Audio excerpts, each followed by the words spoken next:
ओम श्री परमात्मने नमः। वक्रतुंड महाकाय सूर्यकोटि समप्रभ निर्विघ्नं कुरु मे देव सर्वकार्येषु सर्वदा। गुरुर्ब्रह्मा गुरुर्विष्णु गुरुर्देवो महेश्वरा गुरुर्साक्षात् परब्रह्म तस्मै श्री गुरुवे नमः। नारायण नमस्कृत्यं नरं चैव नरोत्तमं देवीं सरस्वतीं व्यासं ततो जयमुदीरये। गीता शास्त्रमिदं पुण्यं यः पठेत् प्रयतः पुमान् विष्णुः पदमवाप्नोति भयशोकादिवर्जितः। ओम नमो भगवते वासुदेवाय। सभी को ओम नमो नारायण। श्रीमद् भगवद गीता की ज्ञान चर्चा करते हुए हम 18वें अध्याय की चर्चा कर रहे हैं, जहाँ भगवान श्री कृष्ण अर्जुन को बुद्धि और धृति अर्थात धारण शक्ति की तीन प्रकार के लक्षण सात्विक, राजसिक और तामसिक यह लक्षण बतला रहे हैं। 35वें श्लोक तक भगवान ने धारण शक्ति अर्थात धृति के 3 लक्षण बतलाए। अब भगवान जिसके लिए मनुष्य समस्त जीवन भर कर्म करते रहता है, उस सुख के भी 3 प्रकार के भगवान लक्षण बतला रहे हैं, सात्विक, राजस और तामस। प्रथम सात्विक सुख के लक्षण बतलाते हुए भगवान कहते हैं 36वें श्लोक में, सुखम त्विदानीं त्रिविधम शृणु मे भरतर्षभ अभ्यासाद्रमते यत्र दुखान्तं च निगच्छति यत्तग्रे विषमिव परिणामे अमृतोपमं तत्सुखं सात्विकं प्रोक्त मात्मबुद्धि प्रसादजम्। हे भरत श्रेष्ठ, अब 3 प्रकार के सुख को भी तू मुझसे सुन। जिस सुख में साधक मनुष्य भजन, ध्यान और सेवादि के अभ्यास से रमण करता है और जिससे दुखों के अंत को प्राप्त हो जाता है, जो ऐसा सुख है वह आरंभ काल में यद्यपि विष के तुल्य प्रतीत होता है, परंतु परिणाम में अमृत के तुल्य है। इसलिए वो परमात्मा विषयक बुद्धि के प्रसाद से उत्पन्न होने वाला सुख सात्विक कहा गया है। भगवान ने अब तक ज्ञान, कर्म, कर्ता, बुद्धि और धृति इन सब के 3 लक्षण बतलाए हैं, सात्विक, राजस और तामस। उसी प्रकार भगवान यहाँ सुख के भी 3 लक्षण बतलाते हुए सात्विक सुख को प्राप्त करने के लिए, राजस और तामस का त्याग करने के लिए अर्जुन को निमित्त मात्र बनाकर सुख के 3 भेद बतला रहे हैं। भगवान कह रहे हैं कि हे अर्जुन, मैं तुम्हें सुख के वो 3 भेद बतलाने वाला हूँ, इसलिए तुम सावधानी पूर्वक सुनो। मनुष्य संपूर्ण जीवन भर सुख की प्राप्ति के लिए ही कर्म करता है, परंतु वास्तविक सुख क्या है? वास्तविक सुख उसे कहते हैं जो चिर है, स्थायी है। क्षणिक सुख वास्तविक सुख नहीं हो सकता। क्षणिक सुख वो तो केवल भ्रम मात्र का ही सुख है। स्थायी सुख केवल और केवल परमात्मा भक्ति के साधनों में ही प्राप्त होता है। जो सुख भगवत भक्तों को भगवान के ध्यान में, भगवान की भक्ति में, योगियों को ध्यान योग में सांख्य योगियों को अपने आत्मा में रमण करने में प्राप्त होता है, उसे ही उत्तम और स्थायी सुख मानना चाहिए। और इस प्रकार का स्थायी सुख मनुष्य को तभी प्राप्त होता है जब वह इस लोक और परलोक के समस्त सुख और भोगों को क्षणिक समझे, नश्वर समझे और उन सब विषय सुखों से, भोगों से आसक्ति हटाकर निरंतर परमात्मा का चिंतन करे तथा परमात्मा प्राप्ति के साधनों का निरंतर अभ्यास करे। बिना साधना के इस प्रकार का सुख प्राप्त होना असंभव है। इसी बात को भगवान यहाँ कह रहे हैं कि अभ्यास से रमण करता है। अभ्यासाद्रमते यत्र दुखांतम च निगच्छति, अर्थात इस प्रकार के सुख से दुखों का निवारण हो जाता है। दुख का मूल मनुष्य की इच्छाएं हैं। विषय वासना में प्रतीत होने वाले सुख का भ्रम, यह सब दुख का मूल है। परंतु जब भगवत प्राप्ति के साधनों में मनुष्य स्थायी सुख को प्राप्त होता है, परमानंद को प्राप्त होता है, तब सांसारिक सुख, विषय वासनाओं के सुख, इन सब सुखों की आसक्ति से ऊपर उठ जाता है और इसी के कारण इनसे उत्पन्न होने वाले जितने भी दुख है वह दुख भी समाप्त हो जाते हैं। भगवान यहाँ यह भी कह रहे हैं कि सात्विक सुख प्रथम तो विष के तुल्य प्रतीत होते हैं। इसका कहने का तात्पर्य यही है कि जिस समय मनुष्य सांसारिक सुखों को त्याग कर सात्विक सुखों की महिमा सुनकर उन्हें प्राप्त करने की इच्छा करता है और चिर स्थायी सात्विक सुख को प्राप्त करने के उपायभूत जो साधन है, वैराग्य, शम, दम, तितिक्षा, तप, विवेक, इन सब के अभ्यास में प्रथम महान दुखों का, महान कष्टों का अनुभव होता है। क्योंकि सांसारिक विषय वासनाएं इतनी शीघ्र पीछा नहीं छोड़ती, शारीरिक सुख की कामनाएं इतनी शीघ्र पीछा नहीं छोड़ती, इसलिए सांसारिक विषय से ऊपर उठने के लिए अथक परिश्रम और अनेक कष्ट सहने पड़ते हैं। भगवत प्राप्ति के मार्ग के साधनों में लगने से अपने सुख, इच्छाओं, विषय भोगों का परित्याग करना पड़ता है। शब्द, स्पर्श, रूप, रस, गंध, इन सभी विषयों के ऊपर प्रत्याहार लगाना पड़ता है, जो प्रथम अत्यंत कष्टप्रद और कठिन प्रतीत होते हैं।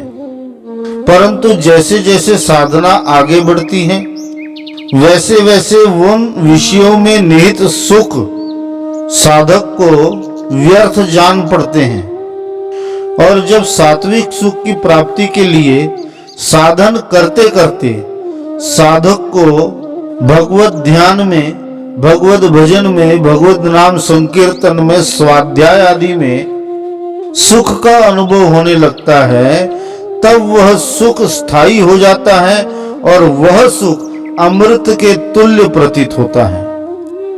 उस समय उसके सामने यदि संसार के समस्त भोग सुख भी रखे जाएं, तो वह उनको तुच्छ और दुख रूप ही समझता है।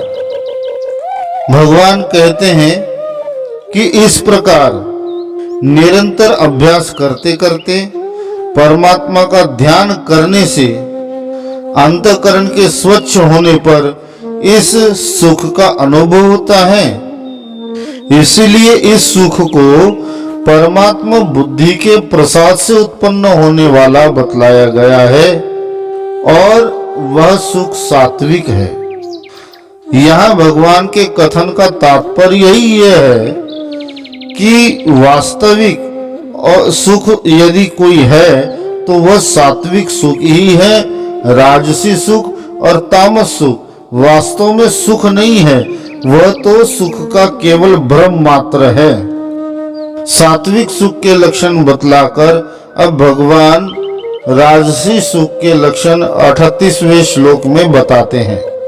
विषेन्द्रिय संयोगात् दत्तग्रे अमृतोपमं परिणामे विषमीव तत्सुखम राजसं स्मृतम्। जो सुख विषय और इंद्रियों के संयोग से होता है वह पहले भोग काल में अमृत के तुल्य प्रतीत होने पर भी परिणाम में विष के तुल्य है, इसलिए वह सुख राजस कहा गया है।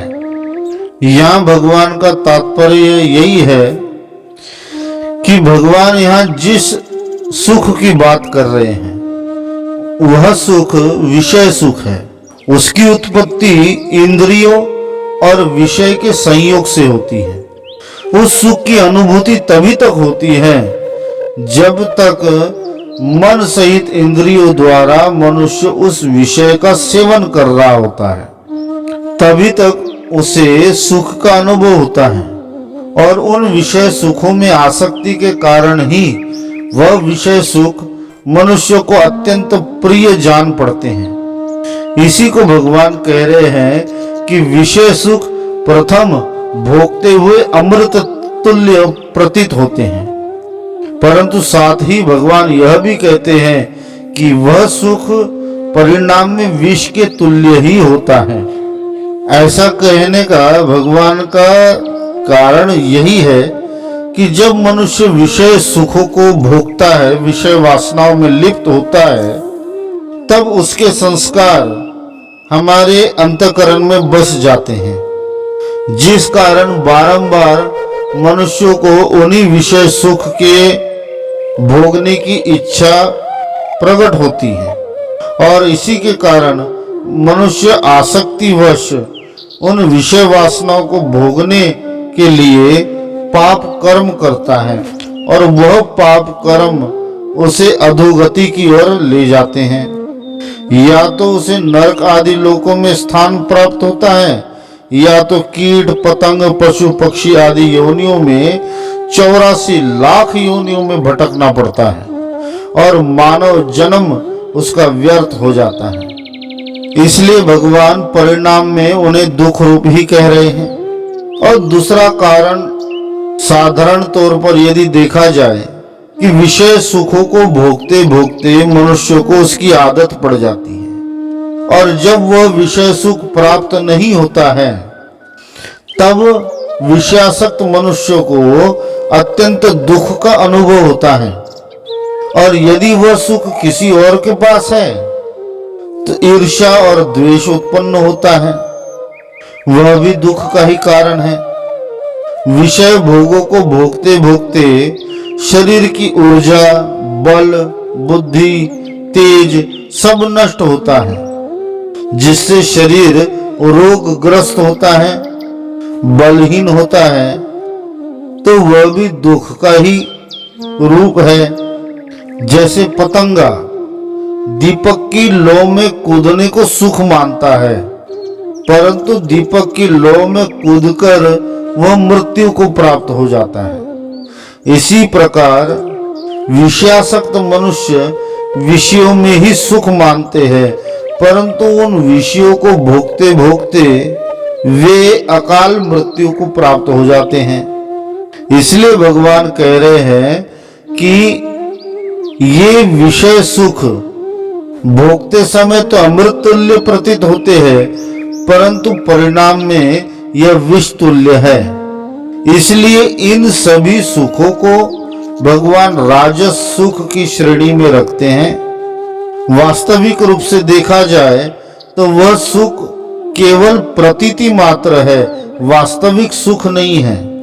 यहाँ सुख का केवल भ्रम मात्र है। राज सुख का लक्षण बतलाने के पश्चात 39वें श्लोक में भगवान तामस सुख का लक्षण बताते हैं। यदग्रे चानुबंधे च सुखम मोहमात्मनः निद्रालस्य प्रमादोत्थम तत्तामसमुदाहृतम। जो सुख भोग काल में तथा परिणाम में भी आत्मा को मोहित करने वाला है, वह निद्रा, आलस्य और प्रमाद से उत्पन्न सुख तामस कहा गया है। तामस सुख का वर्णन करते हुए भगवान निद्रा का यहाँ उल्लेख कर रहे हैं। निद्रा तमोगुण का ही एक अंग है। निद्रा के समय समस्त शरीर, मन और इंद्रियों की क्रियाएं बंद हो जाती हैं और थकावट से होने वाले दुख का वह अभाव हो जाता है। इंद्रियों को, शरीर को विश्राम मिलने से मनुष्य को सुख की प्रतीति होती है। उस सुख की प्रतीति को ही निद्रा से उत्पन्न अर्थात निद्रा जनित सुख कहते हैं। वह सुख जितनी देर तक निद्रा रहती है, जितनी देर तक मनुष्य सोता रहता है, उतनी ही देर तक वह निद्रा का सुख बना रहता है। इसी के कारण वह सुख स्थायी नहीं है, क्षणिक है। और जितनी देर तक उस निद्रावस्था में मनुष्य रहता है, उतनी देर तक उसकी बुद्धि और चेतना विचार और विवेक से शून्य रहती है, अर्थात वहां प्रकाश का अभाव हो जाता है। इसी के कारण भगवान उसे अंतःकरण को मोहित करने वाला कह रहे हैं। इस प्रकार के सुख की आसक्ति, आलस्य, निद्रा, यह परिणाम में मनुष्य को वृक्ष, पर्वत आदि जड़ योनियों में जन्म ग्रहण करना पड़ता है। इसलिए भी इनको भगवान आत्मा को मोहित करने वाला बतला रहे हैं। निद्रा और आलस्य प्रिय व्यक्ति समस्त क्रियाओं का त्याग करके केवल पड़े रहने में, सोने में ही आनंद मनाता है। शारीरिक परिश्रम का परित्याग कर देने से, पड़े रहने से जो आराम की अनुभूति, जो सुख की प्रतीति होती है, उसे आलस्य जनित सुख कहते हैं। वह आलस्य भी निद्रा जनित सुख की भांति ही है। उसमें भी विवेक बुद्धि का अभाव रहता है। इसलिए ऐसा आलस्य भी मनुष्य को जड़ योनियों में गिराने वाला ही है। कई लोग ऐसा विचार करते हैं कि हम यदि दिन भर सोते हैं तो किसी का तो कुछ बिगाड़ नहीं रहे, तो सोना दिन भर पाप कर्म किस प्रकार हुआ। हम सो रहे हैं तो किसी का अहित नहीं कर रहे, परंतु मनुष्य यह भूल जाता है कि आप किसी का अहित नहीं कर रहे हो, परंतु स्वयं का तो अहित कर रहे हो। अमूल्य मानव जन्म प्राप्त होने के पश्चात भी जो परमार्थ का परम साधन है, आत्म साक्षात्कार का परम मार्ग है, उन सब परमात्मा प्राप्ति के साधनों को त्याग कर हम अपने लिए अधोगति तथा नरक का द्वार खोल देते हैं। कई मनुष्य ऐसे भी हैं जो व्यर्थ की क्रियाओं में अपना समय व्यतीत करते हैं, जो प्रमाद जनित सुख है उसी के पीछे लगे रहते हैं। ऐसे मनुष्यों का केवल एक ही लक्ष्य होता है कि अपना मन बहलाना, फिर उसके लिए चाहे कुछ भी करना पड़े। उस समय मनुष्य को कर्तव्य अकर्तव्य का कुछ भी ज्ञान नहीं रहता। उसकी विवेक शक्ति मोह से ढक जाती है और ऐसा मनुष्य फिर अपने प्रमोद के लिए अर्थात अपने मनोरंजन के लिए हिंसा आदि कार्य, जैसे कई लोग शिकार करने के लिए ही निकल पड़ते हैं, कई लोग ठगी करते हैं, कई झूठ छल कपट आदि में मनोरंजन करते हैं, कई नाच गाना देखने के लिए जाते हैं, कई लोग नशे के आदी बन जाते हैं। ऐसा करने वालों को सूअर और कुत्ता अर्थात सुकर कुकर आदि नीच योनियों की प्राप्ति होती है। इससे ही भगवान यहाँ आत्मा को भी मोहित करने वाला यह तामस सुख है ऐसा कह रहे हैं। इस प्रकार भगवान ने अब तक मुख्य मुख्य पदार्थों के 3 भेद बतलाए हैं, सात्विक, राजस और तामस। ऐसे ये भेद बतलाने के पश्चात अब इस प्रकरण का उपसंहार करते हुए भगवान सृष्टि के समस्त पदार्थों को तीनों गुणों से युक्त बतलाते हैं। 40वें श्लोक में भगवान श्री कृष्ण कहते हैं, न तदस्ति पृथिव्यां वा देवी देवेषु वा पुनः सत्वं प्रकृति जैर्मुक्तं यदेभिः स्यात् त्रिभिर्गुणैः। पृथ्वी में या आकाश में अथवा देवताओं में तथा इनके सिवा और कहीं भी ऐसा कोई भी सत्व नहीं है जो प्रकृति से उत्पन्न इन तीनों गुणों से रहित हो। यहाँ पृथ्व्याम पद से पृथ्वी लोक तथा पाताल लोक पर्यंत जितने भी लोक है उन सभी लोकों में रहने वाले स्थावर जंगम आदि प्राणियों को समझना चाहिए तथा देवेशु पद स्वर्ग आदि जो उच्च लोक है भिन्न भिन्न समस्त लोकों का तथा उन लोकों से संबंध रखने वाले समस्त पदार्थों का वाचक है ऐसा समझना चाहिए। भगवान कहते हैं तात्पर्य यहाँ ऐसा है कि संसार के समस्त पदार्थ जो प्रकृति जनित है वे समस्त पदार्थ 3 लक्षणों से युक्त है, सत्व, रज और तम। इन 3 गुणों के अधीन जीव का संबंध हो जाता है और इन 3 गुणों के अनुसार ही जीव को विभिन्न प्रकार की योनियों में जन्म प्राप्त होता है।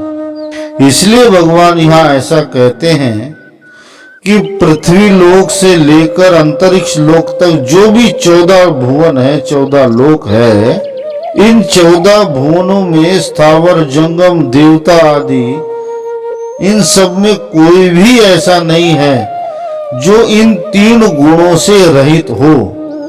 यह तीनों गुण सब में ही दिखाई पड़ता है।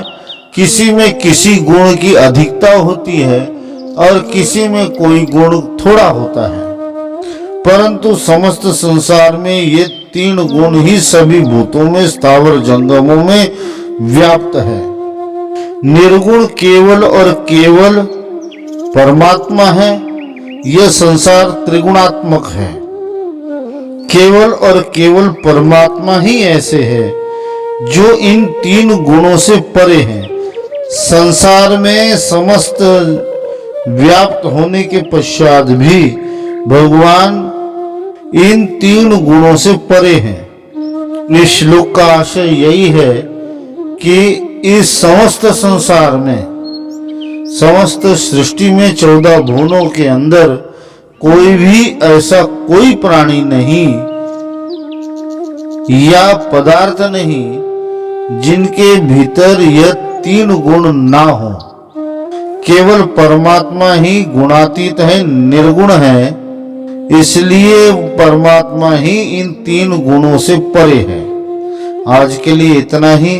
ओम नमो भगवते वासुदेवाय। हरि ओम तत्सत, हरि ओम तत्सत, हरि ओम तत्सत।